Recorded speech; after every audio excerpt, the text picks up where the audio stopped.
Hi, hello, வணக்கம். நான் கணபதி. எல்லாரும் எப்படி இருக்கீங்க? எஸ்எஸ்சி, ஜிடிக்கு சின்சியரா ப்ரிப்பேர் பண்ணிட்டு இருக்கேன். நாம ரெகுலரா கிளாஸஸும் பார்த்துட்டு இருக்கோம். அந்த கிளாஸஸோட தொடர்ச்சியா நாம இன்னைக்கு என்ன பார்க்க போறோம்னா, நீங்க எல்லாரும் எதிர்பார்த்துக்கிட்டு இருந்த கூட்டு வட்டி டாபிக் தான் பார்க்க போறோம். சார், தனி வட்டி நடத்தலையா அப்படின்னு கேட்டீங்கன்னா, தனி வட்டியில இருந்து பெரும்பாலும் கொஸ்டின்ஸ் கேட்கறதே கிடையாது. கூட்டு வட்டியில இருந்து தான் எஸ்எஸ்சி, ஜிடிக்கு கேட்கறாங்க. ஸோ நிறைய விஷயங்கள் இதுல தெரிஞ்சுக்கலாம். நாம பண்ணக்கூடிய அப்ரோச்சே மத்த எல்லாரையும் காட்டிலும் வித்தியாசமான ஒரு அப்ரோச்ல தான் நம்ம கொண்டு போயிட்டு இருக்கோம். இன்னைக்கு கூட்டு வட்டியையும் அதே மாதிரி தான் நம்ம பார்க்க போறோம். ரொம்ப ரொம்ப சுலபமா பார்க்க போறோம். வேற எதுவுமே இல்ல. ரைட்? ஃபர்ஸ்ட் நீங்க ஒண்ணே ஒண்ணு புரிஞ்சுக்கிடணும். இந்த எஸ்எஸ்சி, ஜிடி எழுதிட்டீங்க. அடுத்து ஏதாவது ஒரு எக்ஸாம் எழுத போறீங்க சென்ட்ரல் கவர்மெண்ட்ல அப்படின்னீங்கன்னா, இந்த கூட்டு வட்டி டாபிக் வந்து கடைசியா பாருங்க. சரிங்களா? ஏன்னா இந்த டாபிக் தான் உங்களுக்கு ஸ்பீட் பிரேக்கர் மாரி இருக்கும். ஏன்னா நிறைய கால்குலேஷன் அந்த மாதிரிலாம் இருக்கும்போது மனம் சோர்வடைஞ்சிரும். ஆனா நாம சொல்லக்கூடிய இந்த மெத்தட ஃபாலோ பண்ணும்போது ஜஸ்ட் கால்குலேஷன் மட்டும் தான் இருக்கும். மெத்தட்லாம் சேமா தான் இருக்கும். வாங்க கிளாஸ்க்குள்ள போயிடலாம். சரி.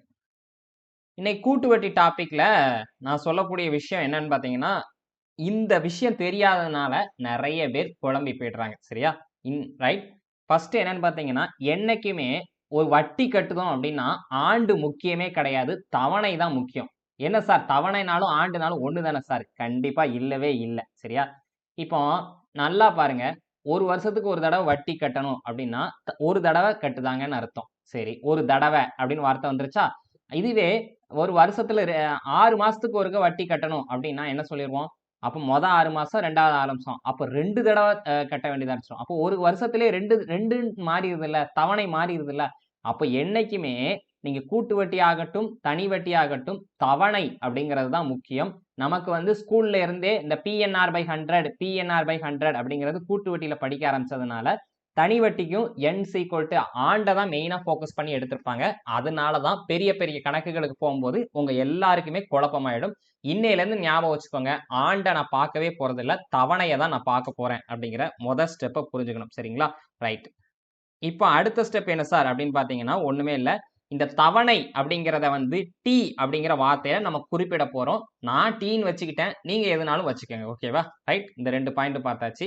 அடுத்து இன்னைக்கு சால்வ் பண்ணக்கூடிய வெரைட்டி ஆஃப் சம். ஏன்னா ஒவ்வொரு டாபிக்கும் எடுத்தீங்கன்னா, அதுல ஒவ்வொரு விஷயம் இருக்கும். நாம டைம் அண்ட் ஒர்க்ல இருந்து டைம், ஸ்பீட், டிஸ்டன்ஸ் எல்லா சம்மும் அப்படி வெரைட்டியா பார்த்ததுனால தானே இன்னைக்கு 15, 16 கொஸ்டினுக்கு மேல மேத்ஸ்ல அட்டெண்ட் பண்ண முடியுதுன்னு எல்லாரும் சொல்லியிருந்தாங்க. அதே மாதிரி தான் இன்னைக்கு நாம என்னன்னா பார்க்க போறோம்னா, மொத்த தொகை கண்டுபிடிக்க சொல்லியிருந்தா, அசல் கண்டுபிடிக்க சொல்லியிருந்தா, ஆண்டுகள் கண்டுபிடிக்க சொல்லியிருந்தா, இந்த மெத்தட பயன்படுத்தணும். ஓகேவா? அப்ப இன்னைக்கு நம்ம பார்க்கக்கூடிய டாபிக் எதுல இருந்துலாம் பார்க்க போறோம்னா, மொத்த தொகை கண்டுபிடிக்கிறது எப்படி? அசல் கண்டுபிடிக்கிறது எப்படி? ஆண்டுகள் கண்டுபிடிக்கிறது எப்படி? அப்படிங்கிற இந்த மெத்தட்ல தான் நம்ம பார்க்க போறோம். சரி. இப்ப பாருங்க. இப்போ என்ன மெத்தட் சார் அப்படின்னு பார்த்தீங்கன்னா, இந்த மெத்தட மட்டும் ஞாபகம் வச்சுக்கோங்க. உங்களால சுலபமா செய்ய முடியும். மொத்த தொகையின் விகிதம் டிவைடட் பை அசலின் விகிதம் பவர் டீனா என்னது? டீனா நான் என்ன சொல்லிட்டேன்? தவணை அப்படிங்கிறது சொல்லிட்டோம்ல. அந்த பவர்ல தவணை ஈக்குவல் டு மொத்த தொகை டிவைடட் பை அசல். சரியா? இங்கிலீஷ்ல சொல்லணும்னா ratio of amount divided by ratio of principal whole power t equal to amount divided by principal. ஓகேவா? இதை எளிமையா சொல்லணும்னு பார்த்தீங்கன்னா amount divided by principal அதை a by b அப்படின்னு சொல்லிட்டு பவர்ல t. ஓகேவா? Equal to a divided by b இந்த ஃபார்மேட்ல போட போறோம். இதை தான் நீங்க பக்காவா ஞாபகம் வச்சுக்கணும். எதுக்கெல்லாம் அப்படின்னு பார்த்தீங்கன்னா, மொத்த தொகை கண்டுபிடிக்கணும்னு ஒரு கணக்கு இருந்துச்சுன்னா, அசல் கண்டுபிடிக்கணும்னு கணக்கு இருந்துச்சுன்னா, ஆண்டு கண்டுபிடிக்கணும் அப்படிங்கிற கணக்கு இருந்துச்சுன்னா, இந்த ஃபார்முலாவை தான் நம்ம பயன்படுத்த போறோம். சுலபமா பயன்படுத்திடலாம். வாங்க. சரியா? சரி. சார், கணக்குல ratio of amount, ratio of பிரின்சிபல்னு சொல்லியிருக்கீங்களே, இதை எப்படி கண்டுபிடிக்கணும் அப்படின்னா, அதை நான் கணக்கு வரும்போதே சொல்றேன். புரிஞ்சுக்கோங்க. சரியா? ஃபர்ஸ்ட் கணக்குள்ள போயிடலாமா? சரி. 11,500 say 11,500 is borrowed at compound interest at the rate of 5% per annum compounding annually. What will be the amount to be paid after 2 years அப்படின்னு சொல்லியிருக்கிறாங்க. 11,500 5% கூட்டு வட்டி முறையில் கடனாக பெறப்படுகிறது. 2 வருடங்கள் கழித்து செலுத்த வேண்டிய மொத்த தொகை என்ன அப்படின்னு சொல்லி கேட்டிருக்கிறாங்க. ரைட். இதுதான் கான்செப்ட். ஓகே. நான் ஃபர்ஸ்ட் என்ன என்ன இந்த இப்ப என்ன கண்டுபிடிக்க சொல்லியிருக்காங்க? மொத்த தொகை. மொத்த தொகை கண்டுபிடிக்க சொல்லிட்டாங்கன்னா என்ன ஃபார்மேட் சொல்லியிருந்தோம்? Ratio of amount divided by ratio of principal. சரியா? Equal to a by p அப்படின்னு சொல்லியிருந்தோமா? இந்த ஃபார்மேட் ஞாபகம் இருக்கா? a by b the whole power t is equal to a by b அப்படிங்கிற ஃபார்மேட் சொல்லியிருந்தோம். இது ரேஷியோ சரியா? இந்த ரெண்டுமே ரேஷியோவில் எழுதணும். சரி, இதுல சப்ஸ்டியூட் பண்ணிடலாமா? சப்ஸ்டியூட் பண்ண முடியும். ஆனா ரேஷியோ எப்படி சார் எடுக்கணும் அப்படின்னா ஒண்ணுமே இல்ல. உங்களுக்கு இங்க எத்தனை பர்சன்டேஜ்னு கொடுத்துருக்காங்க? 5% அப்படின்னு கொடுத்துட்டாங்களா? 5% அப்படின்னு கொடுத்ததுனால 5% பின்னத்துல எழுதுங்க. அப்ப எப்படி எழுதுவீங்க? 5/100 அப்படின்னு எழுதிருப்பீங்களா? 5/100. இதை சுருக்குங்க. ஓரஞ்சு 5, 25 100.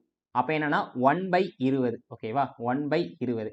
இப்ப என்ன பண்ணிருங்கன்னா இப்ப சப்ஸ்டியூட் பண்ண வேண்டியதான் சரியா? இப்ப கீழே இருக்கிறது தான் பிரின்சிபல், அதாவது அசல். ஓகேவா? மேல இருக்குது என்னன்னு பாத்தீங்கன்னா வட்டி. அதெல்லாம் போட்டு குழப்பிக்காதீங்க, சிம்பிளா ஞாபகம் வச்சுங்க. இப்ப ratio of a by b அதை எப்படி எழுதலாம்னு பாத்தீங்கன்னா பிரின்சிபல் நம்ம இங்க என்ன சொல்லியிருக்கோம்? அசலுடைய ரேஷியோவை 20ன்னு சொல்லியிருக்கோம். அப்போ மொத்த தொகை என்ன சார் இருக்கும் அப்படின்னு பாத்தீங்கன்னா என்னைக்குமே நீங்க சொல்லுங்க, ஒரு கடன் வாங்கியிருக்கீங்க, திருப்பி கொடுக்க போறீங்கன்னா என்னெல்லாம் செய்வீங்க? அசலையும் வட்டியும் சேர்த்து தான் கொடுப்பீங்க. அப்போ மொத்த தொகைங்கிறது எப்பவுமே ஹையஸ்டா தானே இருக்கும். அப்ப என்னன்னு பாத்தீங்கன்னா இங்க 20 ரூபா 20ன்னு சொல்லியிருக்கீங்களா? இந்த 1 அதை கூட்டி 21ன்னு போட்டுருங்க. இதே மெத்தட் தான் எல்லாத்துக்கும் சரியா? இதே மெத்தட் தான். சரி, டி வந்து என்ன சார் போடணும் அப்படின்னு கேட்டீங்கன்னா இங்க 2 இயர்ஸ் கொடுத்துட்டதுனால நம்ம 2 இயர்ஸ் போடல. இங்க இங்கிலீஷ்ல எல்லாம் பாத்தீங்கன்னா கொஸ்டின் ஸ்டாண்டர்டா இருக்கும் பாத்தீங்களா? காம்பவுண்டிங் ஆனுவலி, அதாவது ஒரு வருஷத்துக்கு ஒரு தடவை வட்டி கட்டுறாங்கன்னு அர்த்தம். காம்பவுண்டிங் ஆனுவலி அப்படின்னா தமிழ்ல எதுவுமே கொடுக்கலைனாலும் என்ன அர்த்தம்னு பாத்தீங்கன்னா ஒரு வருஷத்துக்கு ஒரு தடவை வட்டி கட்டுறாங்க. அப்ப மொத்தம் 2 வருஷம் இருக்கு. அப்போ ஒரு வருஷத்துக்கு ஒரு தடவைனா 2 வருஷத்துக்கு 2 தடவை. அப்ப தடவைகள் எத்தனைன்னு பாத்தீங்கன்னா தவணை வந்து 2 தவணை அப்படின்னு தெரிஞ்சிருச்சு. அப்போ பவர்ல டீக்கு என்ன பண்ணணும்? 2 அப்படின்னு போட்டுருவீங்க. ஈக்குவல் டு இப்போ உங்களுக்கு இங்க ஏ என்ன பி என்னன்னு தெரியுமான்னு பாருங்க. அசல் எவ்வளவுன்னு சொல்லிட்டாங்க? 11,500 சொல்லிட்டாங்களா? மொத்த தொகை தான் கண்டுபிடிக்கணும். அப்ப ஏ தெரியாது, 11,500. சரியா? அவ்வளவுதான். இதுல இருந்து நீங்க ஏ கண்டுபிடிச்சிடலாம்ல. 21 பவர் 21/20 ஹோல் ஸ்கொயர். இதை எப்படின்னா 21 ஸ்கொயர் டிவைடட் பை 20 ஸ்கொயர்னு சொல்லலாம். சரியா? 21 square divided by 20 square. 21 square எவ்வளவு சார் அப்படின்னு பாத்தீங்கன்னா உங்க எல்லாருக்கும் சொல்லியிருக்கேன். முதல்ல கூட்டு வட்டி படிக்க வரீங்க அப்படின்னீங்கனாலே உங்களுக்கு 60 ஸ்கொயர் வரைக்கும் தெரிஞ்சா கூட நல்லா தான் இருக்கும். நார்மலா 50 ஸ்கொயர் வரைக்கும் தெரிஞ்சிருக்கணும். அடுத்து என்னன்னு பாத்தீங்கன்னா 25 கியூப் வரைக்கும் தெரிஞ்சிருக்கணும். சரியா? மினிமம். இல்லைன்னா நீங்க இப்படியே படிச்சுக்கோங்க. 50 ஸ்கொயர் வரைக்கும் 30 கியூப் வரைக்கும் கண்டிப்பா படிச்சுட்டு வாங்க, சுலபமா இருக்கும். 21 ஸ்கொயர் எவ்வளவுன்னு பாத்தீங்கன்னா 441. சரி, 20 ஸ்கொயர் என்னன்னு பாத்தீங்கன்னா 400.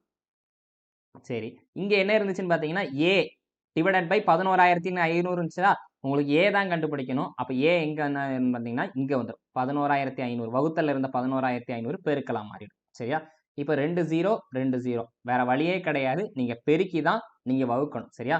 441ஐயும் 115ஐயும் பெருக்கினீங்கன்னா உங்களுக்கு ஆன்சர் என்னன்னு பாத்தீங்கன்னா 441ஐயும் 115ஐயும் பெருக்கினீங்கன்னா உங்களுக்கு என்ன ஆன்சர்னு பாத்தீங்கன்னா 50,715. சரியா? கீழே வகுத்தல்ல ஒரு 4 இருக்கு, வகுத்துட்டீங்கன்னா ஆன்சர் கிடைச்சிடும். சரியா? அப்போ 50,715 நீங்க 4ஆல வகுத்தீங்கன்னா உங்களுக்கு ஆன்சர் 12,678.75. அவ்வளவுதான். மொத்த தொகை கண்டுபிடிச்சாச்சா? சரியா? என்னைக்குமே கூட்டு வட்டியை பொறுத்த வரைக்கும் கால்குலேஷன் ஹெவியா தான் இருக்கும். அதை முதல்ல புரிஞ்சுக்கணும் சிம்பிளா. ஆனா நம்ம மெத்தட் பாத்தீங்கன்னா ஒரே மெத்தட் தான். இந்த 3 டைப்ல நம்ம படிக்க போறோம், வேற எதுவுமே இல்லை. சரியா? இந்த ஒரு ஃபார்மேட் தெரிஞ்சதுன்னா எனக்கு ஆண்டு கேட்டாலும் பிரின்சிபல் கேட்டாலும் அமௌண்ட் கேட்டாலும் நான் எளிமையா செஞ்சிடலாம். ஓகே, சரி. இப்போ அடுத்த சம் பார்க்கலாம்.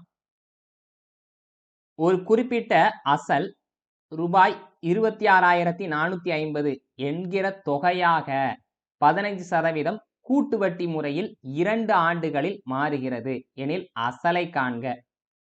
A principal gives an amount of rupees 26,450 in 2 years at the rate of 15% per annum.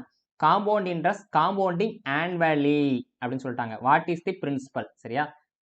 என்ன சொல்றாங்கன்னு பாத்தீங்கன்னா கடனை செட்டில் பண்ணியாச்சு. செட்டில் பண்ணும்போது எவ்வளவு ரூபா கொடுத்துருக்காங்கன்னு பாத்தீங்கன்னா 26,450 ரூபான்னு கொடுத்துருக்காங்க. ரேட் ஆஃப் இன்ட்ரெஸ்ட் 15% சொல்லிட்டாங்க. 2 ஆண்டுகளில் கொடுத்துருக்காங்க. அப்பனா என்ன அர்த்தம்னு பாத்தீங்கன்னா இங்க கூட்டு வட்டி முறைன்னு சொல்லிட்டு இங்க காம்பவுண்டிங் ஆனுவலின்னு இங்கிலீஷ்ல கரெக்டா கொடுத்துருக்காங்களா? அப்பனா என்னன்னு பாத்தீங்கன்னா ஒரு வருஷத்துக்கு ஒரு தடவை கட்டுறாங்கன்னு அர்த்தம். அப்போ 2 வருஷத்துல எத்தனை தடவை கட்டிருப்பாங்க? 2 தடவை. சரியா? அப்போ அவ்வளவுதான், வேற எதுவுமே இல்லை. ஃபார்மேட்ல சப்ஸ்டியூட் பண்ணிடலாமா? ஃபர்ஸ்ட் என்ன செய்வோம்? நமக்கு தெரியும், ஃபார்மேட் தெரியும். a by p whole power t, சரியா? ரேஷியோ அப்படின்னு எழுதிக்கங்க. Ratio of a by p whole power t equal to a by p அப்படிங்கிற இந்த ஃபார்மெட் இதில் எழுதிக்கிட்டோம், சரியா? இப்போ எனக்கு ஏ என்னன்னு தெரியுமான்னு கேட்டிங்கன்னா இங்கே இங்கே பார்க்கணும், சரியா? இந்த இப்போ ரேஷியோவில் எழுதணுங்கும் போது உங்களுக்கு எத்தனை பர்சன்டேஜ் கொடுத்துருக்காங்க? 15% அப்படின்னு சொல்லிட்டாங்க. 15%னா என்ன சார்? 15 divided by 100. அப்போ என்ன கிடச்சிருக்குன்னு பார்த்தீங்கன்னா சுருக்குனீங்கன்னா 3 15 25 100, சரியா? அப்போ 3/20ன்னு இருந்திருக்கும். இப்போ நான் இதில் எப்படி போடணும்னு சொல்லியிருந்தேன்? 20 அப்படியே போட்டுக்கோங்க. ஏக்கு மட்டும் என்ன செய்யணும்னா இந்த ரெண்டுத்தையும் கூட்டி போட சொல்லியிருந்தேன் போன கணக்குலேயே. அப்போ அதே மாதிரி இந்த ரெண்டுத்தையும் கூட்டி போட்டீங்க, சரியா? ஓகே. இப்போ பவர்ல டி போட போறோம். என்ன சார் டி போடணும் அப்படின்னு பார்த்தீங்கன்னா, ஒரு வருஷத்துக்கு ஒரு தடவை கட்டுறாங்க. அப்ப 2 வருஷத்துக்கு 2 தடவை கட்டியிருப்பாங்க, அவ்வளவுதான். அப்ப பவர்ல டி வந்து எவ்வளவுன்னு பார்த்தீங்கன்னா 2 ஈக்குவல் டு இப்போ அமௌண்ட் சொல்லிட்டாங்க. எவ்வளவு மொத்தமா செட்டில் பண்றாங்கன்னு பார்த்தீங்கன்னா 26,450. அப்ப என்னன்னு பார்த்தீங்கன்னா மொத்த தொகை சொல்லிட்டாங்க. அசல் என்னன்னு தான் கேட்கறாங்க. அசலை காண்கன்னு தானே கேள்வியில இருக்கு. ஓகே. அப்ப 26,450 டிவைடட் பை பிரின்சிபல் தான் தெரியாது. இப்ப மறுபடியும் கண்டுபிடிச்சிடலாமா? வாங்க பார்க்கலாம். இப்ப நான் உங்களுக்கு சொன்னதுதான் 23 ஸ்கொயர் 20 ஸ்கொயர்னு எழுதிக்கலாம், சரியா? 23/20 ஹோல் ஸ்கொயர் அப்படின்னு இருந்துச்சுன்னா 23 ஸ்கொயர் டிவைடட் பை 20 ஸ்கொயர் தனித்தனியா எழுதிக்கலாம். 23 ஸ்கொயர் பண்ணீங்கன்னா 529, 20 ஸ்கொயர் பண்ணீங்கன்னா 400. ஓகேவா? இப்போ எனக்கு இங்க என்ன இருக்குன்னு பாத்தீங்கன்னா பி டிவைடட் மேல என்ன இருக்குன்னா 26,450. எனக்கு இப்போ என்ன வேணும்னா பி தான் வேணும், சரியா? அப்போ இந்த பியை ஆப்போசிட்ல கொண்டு போயிருந்தேன். இங்க இந்த இந்த பின்னம் அங்க தலை மாத்தி வந்துடும். உங்களுக்கு புரிஞ்சிருக்கும்னு நினைக்கிறேன். நார்மலான ஒரு பேசிக் ஒன்று தான். இங்க வகுத்தல்ல இருந்த பியை ஈக்குவல்ட்டுக்கு அந்த சைடு கொண்டு போனோம்னா பெருக்கலா மாறிடும்.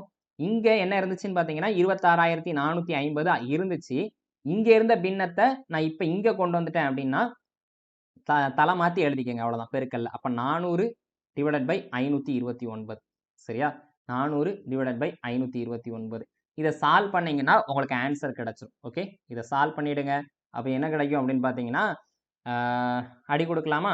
சரி, அடி கொடுத்தோம் அப்படின்னு பாத்தீங்கன்னா நீங்க பாருங்களேன். எந்த டேபிள் அடி கொடுக்கலாம்? 23வது டேபிள்லயே அடி கொடுப்போமா? சரி, என்ன கிடைச்சிருக்குன்னு பாத்தீங்கன்னா 23 23 529ன்னு தெரிஞ்சிருக்கும். இதை 23வது டேபிள் அடி கொடுங்க. ஓர் 23 23, சரியா? பேலன்ஸ் எந்த இருக்கும் பாத்தீங்கன்னா 3 இருந்திருக்கும். அப்போ 34. ஓர் 23 23, சரியா? ஓர் 23 23. அடுத்து என்ன இருக்குன்னு பாத்தீங்கன்னா பேலன்ஸ் என்ன இருக்கும் அப்படின்னு பாத்தீங்கன்னா ஒரு எத்தனை 23 ஒரு 11 இருக்குமா? சரி, அப்போ 115 அப்படின்னு மாறி இருக்கும். 115 இருக்குமா? அப்போ 5 15. சரி, அப்போ என்ன கிடைச்சிருக்குன்னு பாத்தீங்கன்னா 1150 கிடைச்சிருக்கும், சரியா? இப்போ 1150 கிடைச்சிருச்சா? இதையும் இப்ப அடி கொடுக்கலாமா? ஓர் 23 23. இதை அடி கொடுத்தீங்க அப்படின்னீங்கன்னா என்ன கிடைச்சிருக்குன்னு பாத்தீங்கன்னா 50 அப்படின்னு கிடைச்சிருக்கும். 50 × 400 எனக்கு என்ன கிடைச்சிருக்குன்னு பாத்தீங்கன்னா 50 × 400 என்னன்னு பாத்தீங்கன்னா 20,000. ஓகேவா? ஜஸ்ட் கால்குலேஷன் தான், நல்லா பாருங்க. 26,450 பெருக்கல் 400 டிவைடட் பை 529 அப்படின்னு போட்டிருக்கிறோமா? இந்த 26,450ஐயும் 529ஐயும் நம்ம டைரக்டா வகுக்க முடியும். நீங்க வகுத்தீங்கனாலே தெரியும், சரியா? வகுத்தீங்கன்னா உங்களுக்கு ஆன்சர் கிடைச்சிருக்கும், சரியா? ரெண்டுத்தையுமே 23வது வாய்ப்பாடை வச்சு 2 முறை சால்வ் பண்ணியிருக்கிறோம். அதனால எனக்கு 50ன்னு கிடைச்சிருக்கு. 50ஐயும் 400ஐயும் பெருக்கணும் அப்படின்னு பாத்தீங்கன்னா எனக்கு 20,000. அடுத்து 3வது என்னன்னு பாத்தீங்கன்னா லாரா 8000ஐ வங்கியில் 10% வட்டி வீதத்தில் அரையாண்டிற்கு ஒரு முறை, அந்த இடம் தான் ரொம்ப முக்கியம், அரையாண்டுக்கு ஒரு முறை கூட்டு வட்டி கணக்கிடும் முறையில் செலுத்துகிறார். 18 மாதங்களுக்கு பிறகு அவர் பெறும் மொத்த தொகை என்ன அப்படின்னு சொல்லியிருக்கிறாங்க. ஃபர்ஸ்ட் எடுத்து எழுதிக்கங்க, சரியா? சரி, அசல் எவ்வளவுன்னு கொடுத்துட்டாங்க? 8000 ரூபா அப்படின்னு கொடுத்துட்டாங்களா? 8000 கொடுத்துட்டாங்க. ரேட் ஆஃப் இன்ட்ரெஸ்ட் 10% சொல்லி இருக்கிறாங்க, சரிங்களா? ஆர் வந்து எவ்வளவுன்னு பாத்தீங்கன்னா 10% சொல்லிட்டாங்க. ஆனா அரையாண்டிற்கு ஒரு முறை அப்படிங்கிற வார்த்தையை பார்த்துட்டீங்கன்னா நீங்க ரேட் ஆஃப் இன்ட்ரெஸ்ட்டை பாதியா மாத்திரணும். நல்லா ஞாபகம் வச்சுக்கோங்க. அரையாண்டிற்கு ஒரு முறை கால்குலேட் பண்றாங்க அப்படின்னு சொல்லிட்டாங்கன்னா 10,000 தான் 5, சரியா? 20,000 தான் 10, 30,000 தான் 15. இந்த மாதிரி மாத்திக்கணும், பாதியா மாத்திக்கணும். அதை புரிஞ்சுக்கணும், சரியா? எப்போ அப்படின்னு பார்த்தீங்கன்னா அரையாண்டிற்கு ஒரு முறை அப்படின்னு நீங்கள் பார்த்துட்டீங்கன்னா 6 வந்து என்ன பார்த்துருங்க 6 பாதியாக மாற்றிருங்க. சரியா? 6 பாதியாக மாற்றிருங்க. இப்போ 10ல் பாதி எவ்வளோன்னு பார்த்தீங்கன்னா 5%. சரி, இங்கே 18 மாதம் கொடுத்துருக்காங்களே, நான் இப்போ என்ன சார் செய்யணும்? 18 மாதம்னா எத்தனை வருஷம் அப்படின்னு பாருங்க. 6 மாதம். சரி, நீங்கள் நார்மலாக பாருங்க. ஒரு வருஷம்னா 12 மாதம். சரியா? 12 மாதம். அது கூட ஒரு 6 மாசத்தை கூட்டினீங்கன்னா 18 மாசம் ஆயிருமா? அப்போ 6 மாசங்கிறது அரை வருஷம் தானே. அப்போ 1.5 வருஷம்னு தெரிஞ்சிடும். சரியா? அப்போ n வந்து எவ்வளோன்னு பார்த்தீங்கன்னா 1.5 இயர்ஸ். நமக்கு n தேவையா? தேவையே கிடையாது. நம்ம என்ன பண்ணிக்கணும் அப்படின்னு பார்த்தீங்கன்னா, நல்லா ஞாபகம் வச்சுக்கோங்க. அரையாண்டிற்கு ஒரு முறை அப்படின்னு பார்த்தீங்கன்னா ஆண்டை டபுள் பண்ணி எழுதிருங்க. அப்போ என்னன்னு பார்த்தீங்கன்னா 3 தவணை, வேற எதுவுமே இல்லை. ஓகேவா? நீங்க நோட் பண்ணிக்க வேண்டியது என்னன்னு பார்த்தீங்கன்னா, அரையாண்டிற்கு ஒரு முறை அப்படிங்கிற ஒரு வார்த்தையை பார்த்துட்டீங்க. பார்த்துட்டு நம்ம சொன்ன கான்செப்ட் தான். மொத்த தொகையை கண்டுபிடிக்க வேண்டியது சொல்லியிருக்கிறாங்க. சரியா? அரையாண்டிற்கு ஒரு முறை அப்படிங்கிற ஒரு கான்செப்டை பார்த்துருக்கீங்க. மொத்த தொகை கண்டுபிடிக்க சொல்லியிருக்கிறாங்க அப்படின்னீங்கன்னா, 6 இருக்குல்ல, அந்த பெர்சன்டேஜ்ல இருக்கிறத பாதியாவும், ஆண்ட வந்து டபுள் மடங்காவும் மாத்திட்டீங்கன்னா டி கிடைச்சிரும். ஓகேவா? டி கிடைச்சிருச்சு. இப்போ டைரக்டா சப்ஸ்டிட்யூட் பண்ணிடலாமா? இப்போ என்னன்னு பார்த்தீங்கன்னா, ஃபர்ஸ்ட் என்னது 5%. 5%ஐ எப்படி எழுதலாம்? 5/100 அப்படின்னு எழுதியிருப்பீங்க. இதை சுருக்கிக்கங்க. 4 5 5 25 100. அப்போ என்னன்னு பார்த்தீங்கன்னா 1/20 அப்படின்னு தெரிஞ்சிருக்கும். ஃபார்மெட் என்ன நமக்கு? a/b whole power d a/p. இந்த ஃபார்மெட்ல தான் போட போறோம். a இப்போ p வந்து எவ்வளோன்னு பார்த்தீங்கன்னா 20. ஏன்னா என்ன பண்ணியிருக்கணும்? இந்த ரெண்டுத்தையும் கூட்டியிருப்பீங்க. 20 + 1 21. ஓகேவா? ஹோல் பவர் t எவ்வளவு? இந்த கண்டுபிடிச்சிட்டோம் 3. அவ்வளோதான். ஈக்குவல் டு இங்கே என்னன்னு பார்த்தீங்கன்னா p எவ்வளவு சார் அப்படின்னு பார்த்தீங்கன்னா p பாருங்க எவ்வளோ சொல்லிட்டாங்க? 8000 ரூபா அப்படின்னு கணக்கில் சொல்லிட்டாங்களா? p 8000. a தான் என்னன்னு தெரியாது. அவ்வளோதான். இப்போ 21 கியூப் எனக்கு என்னன்னு பார்த்தீங்கன்னா 9261. பார்த்தீங்களா? டக்குன்னு போட முடிஞ்சதா? ஓகே. 20 கியூப் என்னன்னு கேட்டிங்கன்னா 8000. ஓகேவா? இப்போ எனக்கு a மட்டும்தான் வேணும் அப்படின்னா இங்கே வகுத்தல்ல இருந்த 8000 அங்கே பெருக்கல் ஆயிரும். அப்போ 8000 ஆயிருமா? 8000 அடிச்சு வைங்க. அப்போ அசல்ல இருந்து மொத்த தொகை என்னன்னு பார்த்தீங்கன்னா 9261. அவ்வளோதான். சிம்பிளாக முடிஞ்சிருச்சா? இவ்வளோதான். நீங்கள் நோட் பண்ணிக்க வேண்டியது நம்ம ஒரே மெத்தட் தான் நம்ம எல்லாத்துக்கும் போட்டுக்கிட்டோம். இந்த இடத்துல என்னன்னு பார்த்தீங்கன்னா அரையாண்டிற்கு ஒரு முறை அப்படின்னு வந்தால் பெர்சன்டேஜில் கொடுத்துருக்கிறத பாதியாகவும் ஆண்டை டபுள் பண்ணீங்கன்னா அது தவணையாக மாறிடும். சரியா? தவணையாக மாறிடணும். ரைட். அடுத்து என்னன்னு பாருங்க. 12,500 என்கிற அசல் 20% வட்டி வீதத்தில் 21,600 என்கிற மொத்த தொகையாக கூட்டு வட்டி முறையில் எத்தனை ஆண்டுகளில் மாறும் அப்படின்னு சொல்லி கேட்டிருக்கிறாங்க. இங்க இங்கிலீஷ்ல பாருங்க. In how many years will 12,500 become 21,600 at the rate of 20% per annum compound interest when interest is compounding annually அப்படின்னு சொல்லியிருக்கிறாங்க. ரைட்டா? இப்போ என்னன்னு பார்த்தீங்கன்னா நமக்கு என்ன கண்டுபிடிக்க சொல்லியிருக்கிறாங்க? ஆண்டு தான் கண்டுபிடிக்க சொல்லியிருக்காங்க. நீங்க யோசிக்கணும். மொத்த தொகை, ஆண்டு, அடுத்து அசல், இந்த 3 கண்டுபிடிக்க சொன்னா இந்த மெத்தட சார் பயன்படுத்திக்க சொன்னாரு அப்படின்னு சொல்லி தான் நீங்க யோசிக்கணும். சரியா? அப்போ என்னன்னு பார்த்தீங்கன்னா அதே மாதிரி காம்பவுண்டிங் ஆனுவலின்னு தான் கொடுத்துருக்காங்க. அப்போ என்னன்னு பார்த்தீங்கன்னா ஆனுவலின்னு தான் சொல்லியிருக்கிறாங்க. ஸோ எந்த பிரச்சனையும் இல்லை. ரைட்டா? அப்போ தவணை தான் நம்ம என்னன்னு கண்டுபிடிக்கணும். ஓகே. ஆண்டு என்னன்னு கண்டுபிடிக்கணும். சிம்பிளா ஞாபகம் வச்சுக்கோங்க ஃபர்ஸ்ட். ஓகே. ஃபர்ஸ்ட் என்னன்னு பார்த்தீங்கன்னா என்ன 20% அப்படின்னு சொல்லியிருக்காங்க. ஏன் சார் 20% அப்படியே எடுத்துக்கிட்டோம் அப்படின்னா இங்க என்னது காம்பவுண்டிங் ஆனுவலி அப்படின்னு சொல்லி கொடுத்துட்டாங்க. காம்பவுண்டிங் ஆனுவல்னா ஒரு வருஷத்துக்கு ஒரு தடவை தான் கட்டுறாங்கன்னு அர்த்தம். ஓகேவா? அப்ப தவணையும் ஆண்டும் சமமா இருக்கும். நல்லா ஞாபகம் வச்சுங்க. ஒரு வருஷத்துக்கு ஒரு தடவை கட்டுறாங்கன்னா அப்ப தவணை எவ்வளவு? 1. ஆண்டு எத்தனை? 1. அப்ப 2 வருஷம்னா தவணை 2, ஆண்டு 2. அப்ப தவணை என்ன மதிப்போ அதே தான் ஆண்டும் அப்படிங்கிறது உங்களுக்கு புரிஞ்சிருக்குமா? சரி, ரைட். அப்போ நம்ம தவணை கண்டுபிடிக்க தான் நமக்கு முடியுமே. சரியா? அப்போ என்னன்னு பார்த்தீங்கன்னா 20%னா 20/100 அப்படிங்கிறது நமக்கு தெரியும். அப்போ இதை சுருக்கணும்னு பார்த்தீங்கன்னா 1 20 20 5 20 100. சரியா? 1 20 20 5 20 100. ஓகே, எழுதிட்டீங்க. இப்போ ஃபார்மெட் என்னது? a/b whole power t equal to a/p அப்படிங்கிறது தான். ஓகேவா? இதில் போட்டுடலாமா? அப்போ a வந்து எவ்வளோன்னு பார்த்தீங்க ஃபர்ஸ்ட் p எவ்வளோன்னு பார்த்தீங்கன்னா 5ன்னு போடுவீங்க. அப்ப a வேணா என்ன பண்ணிருப்பீங்க? இந்த ரெண்டுத்தையும் கூட்டியிருப்பீங்களா? 5 1 6 அப்படின்னு போட்டிருப்பீங்க. தவணை வந்து தெரியாது. அதை கண்டுபிடிக்கணும். அடுத்து a எவ்வளவுன்னு பார்த்தீங்கன்னா இங்க கொடுத்துருக்காங்களா? a வந்து 21,600னும் அசல் p வந்து 12,500ன்னு கொடுத்துட்டாங்க. அதை சப்ஸ்டிட் பண்ணிடலாமா? அப்ப என்னன்னு பார்த்தீங்கன்னா 21,600 அசல் வந்து 12,500 எழுதிட்டீங்களா? 2 0 2 0 கேன்சல் ஆயிருச்சு. சரியா? இப்போ நல்லா பாருங்க. ஆண்டு கண்டுபிடிக்கணும் அப்படின்னா எனக்கு பவர்ல இருக்கணும். பவர் தெரிஞ்சா தானே நான் கண்டுபிடிக்க முடியும். சரிங்களா? இங்க ஏதோ பவர் அப்போ இங்க இருக்கக்கூடிய டேமையும் நம்ம என்ன பண்ணணும் அப்படின்னு பார்த்தீங்கன்னா, இந்த மாரி ஃபார்மேட்டுக்கு எழுதணும். எப்படி சார் எனக்கு புரியல சார் அப்படின்னா, ஒண்ணுமே இல்ல. நார்மலா பாருங்க. இங்க 6/5 ரைட்டா? இங்கேயும் வேல்யூவாவே தான் இருக்குது. ஆனா எனக்கு பவர்ல உள்ள ஆன்சர் தான் எனக்கு தெரியாது. சரியா? நல்லா பாருங்க. டி மட்டும் தானே தெரியாது. அப்ப பவர்ல உள்ள ஆன்சர் தெரியாம இருந்துச்சு அப்படின்னா, இந்த 2 நம்பரையுமே நம்ம பவரா மாத்தறதுக்கு ட்ரை பண்ணணும். அது எப்படி சார் அப்படின்னா, ஒண்ணுமே இல்ல பாருங்க. 125 எப்படி சொல்லலாம்? 5 கியூப் அப்படின்னு சொல்லலாமா? 216 என்ன சொல்லலாம்? 6 கியூப் அப்படி சொல்லலாமா? இப்ப தனித்தனியா இருக்கிறத ஒரே மாரி எழுதலாமா? அப்ப 6/5 தி ஹோல் கியூப். அவ்வளவுதான் முடிஞ்சிருச்சு. இப்ப இங்க பாருங்க. இங்கேயும் 6, அங்கேயும் 6. இங்கேயும் 5, அங்கேயும் 5. அப்ப இங்க டி என்ன இருக்கோ அதுதான் இங்க பவர்ல இருக்கு. இங்க பவர்ல என்னதோ அதுக்கான ஆன்சர் தான் இங்க இருக்கு. ஓகேடா? அப்ப நீங்க இந்த இடத்துல தெரிஞ்சுக்கிட்டது என்னன்னு பார்த்தீங்கன்னா, டி கண்டுபிடிக்கணும். அதாவது ஆண்டு கண்டுபிடிக்க வேண்டிய கொஸ்டின்ல என்ன ஆயிருக்கும் அப்படின்னு பார்த்தீங்கன்னா, இந்த மாரி பவர்ல மாத்திக்கணும் ஆன்ஸர அப்படிங்கிறத ஞாபகம் வச்சுக்கணும். ஓகேயா? ரைட். அப்ப டி என்னன்னு பார்த்தீங்கன்னா 3. நான் இப்ப தான் சொல்லியிருந்தேன். காம்பவுண்டிங் ஆனுவலி அப்படின்னு சொல்லி கணக்குல குடுத்துட்டாங்க. அப்போ ஒரு வருஷத்துக்கு ஒரு தடவ வட்டி கட்டுறாங்க. அப்ப தவணையும் ஒண்ணு தான். ஆண்டும் ஒண்ணு தான்.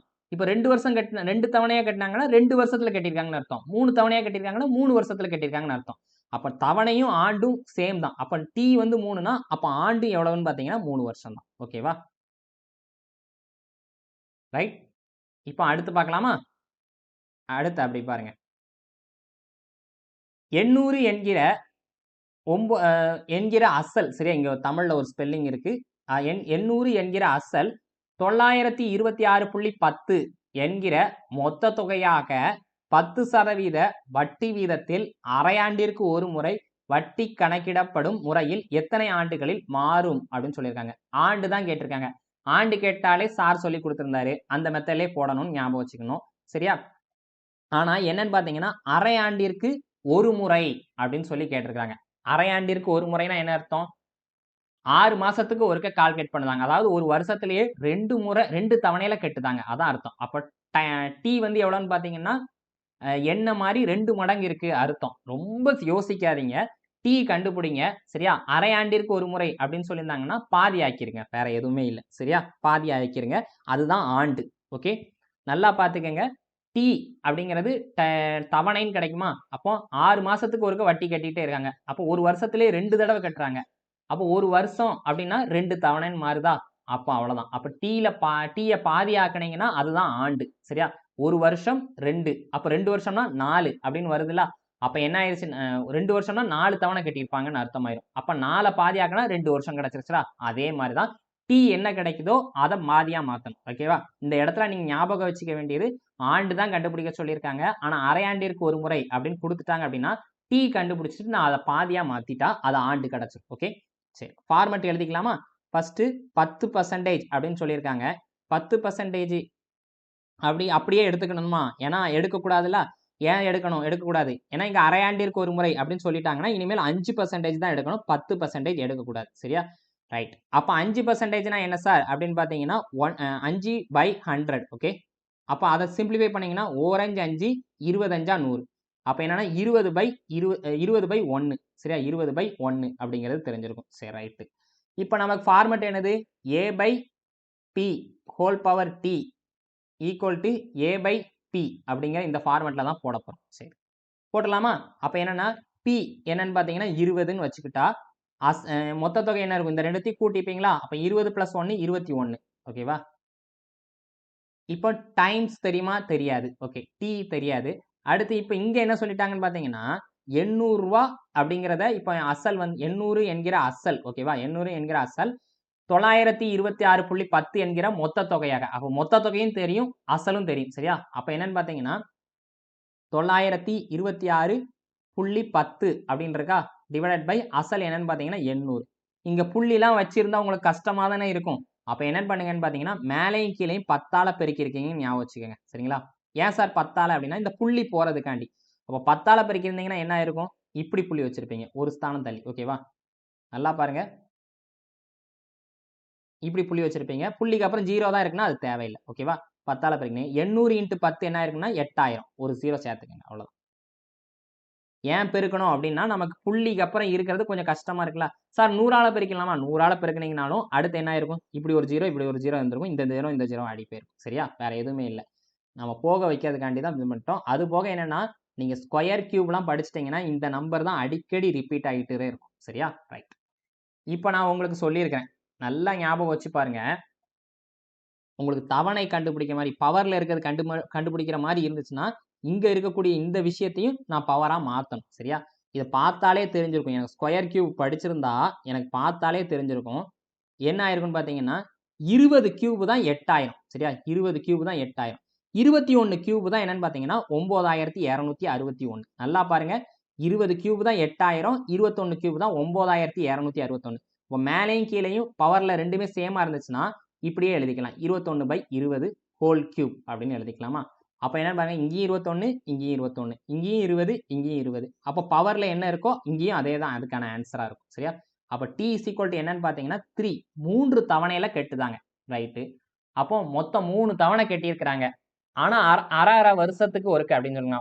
அப்ப எத்தனைன்னா அரை வருஷம், 2வது ஒரு அரை வருஷம், 3வது ஒரு அரை வருஷம். அப்படின்னா 3 அரை வருஷத்தை சேர்த்தீங்கன்னா என்ன கிடைச்சிருக்கும்? 1.5 வருஷம் தானே அர்த்தம். அவ்வளவுதான். சரியா? நான் உங்களுக்கு முதலே சொல்லிட்டேன். அரையாண்டிற்கு ஒரு முறைன்னு சொல்லி கணக்கு கொடுத்துட்டு எத்தனை ஆண்டுகள் அப்படின்னு கொஸ்டின் இருக்கு அப்படின்னு கேட்டாலே டி கண்டுபிடிச்சிட்டீங்க அப்படின்னீங்கன்னா அதுல பாதியை போட்டுருங்க. அப்போ 3ல பாதி எத்தனைன்னு பாத்தீங்கன்னா 1. அப்போ 1.5 இயர்ஸ். அவ்வளவுதான்.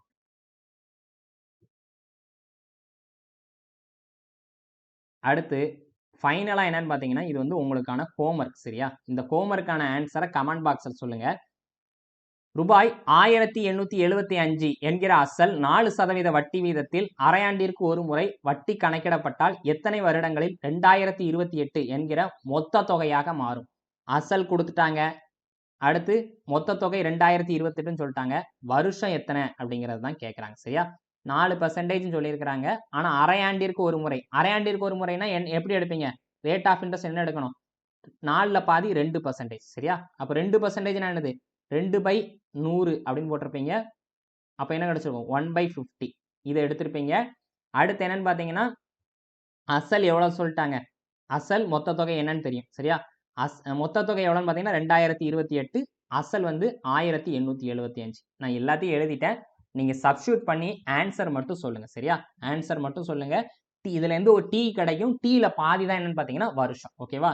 ரைட். இதை கரெக்டா பார்த்துக்கங்க. இதே மாதிரி சம்ஸ் தான் வந்தீங்கன்னா உங்களால எளிமையா செய்ய முடியும். இன்னைக்கு நம்ம பார்த்த மாடல் என்னன்னு பார்த்தீங்கன்னா மொத்த தொகை கண்டுபிடிக்கிறதுக்கு, அசல் கண்டுபிடிக்கிறதுக்கு, வருஷம் கண்டுபிடிக்கிறதுக்கு இந்த மெத்தடை நீங்க பயன்படுத்திக்கலாம். நீங்க பெரும்பாலும் தனி கூட்டு வட்டி எடுத்து பார்த்தீங்கன்னா கூட்டு வட்டி காண்க அப்படிங்கிற கணக்கை விட இந்த மாதிரி கணக்குகள் தான் அதிகமா கேட்டுக்கிட்டே இருப்பாங்க. அப்போ உங்க எஃபோர்ட் எல்லாமே ஃபர்ஸ்ட் எதுக்கு போடுவீங்க தெரியுமா? கூட்டு வட்டி கண்டுபிடிக்கிறதுலயே போட்டுட்டே இருப்பீங்க. அதுல நிறைய மெத்தட் பார்த்ததுனால இந்த மாதிரி விஷயங்கள்லாம் சொல்லும் போது உங்களுக்கு கஷ்டமா தெரியும். இதை யூஸ் பண்ணவா அதை யூஸ் பண்ணுவான். ஆனா இப்படி படிச்சீங்கன்னா எளிமையா ஆயிடும். சரியா? ரைட். மாணவர்கள் அனைவரும் மத்திய மற்றும் மாநில அரசு பணியினை பெறுவதற்கு தென்காசி ஆகாஷ் ஃப்ரெண்ட்ஸ் IAS அகாடமியின் அன்பான வாழ்த்துக்கள். மறக்காம டேப் சென்ட்ரல் சேனல் சப்ஸ்கிரைப் பண்ணிக்கோங்க. தேங்க்யூ.